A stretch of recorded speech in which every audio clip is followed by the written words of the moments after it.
وجاع الراس ورمضان، برشا عباد تتشكى من وجاع الراس في رمضان، ويكون ناتج هذا عادة يا إما في طلع عنا ليكورسيتونيك في البدن ناتجين على أنه البدن يذوب الشحم فيك يعمل ليكورسيتونيك.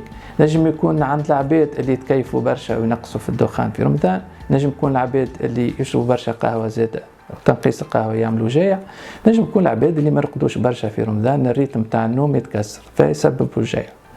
علاقتنا الماكلة والوجاع مربوطة برشا ببعض، خاصة الوجاع المزمنة، انه ماكلتنا تنجم تحسن لنا علاقة في الوجاع ولا تنجم تعكر الامور. الحاجات اللي تحسن هي الماكلة المتوسطية متاعنا اللي فيها الحوت، فيها مشتقات الحليب، فيها الخضر والغذاء، فيها برشا الياف وبقول. الحاجات تنجم تعكر لنا الوجاع متاعنا هي الدهون من النوع المشبهي والسكريات برشا.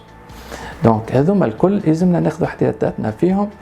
ديما اذا فما وجاع نجموا ناخذوا اونتالجيك، حاجه تنحي الوجاع تحسن الحاله نتاعنا، اما ما ننساوش راهو لازمنا نستشيروا الطبيب نتاعنا اذا طولت الوجاع والا الوضعيه ما تحسنتش. عيش حياتك من غير وجاعة راس، استشر طبيبك او الصيدلي.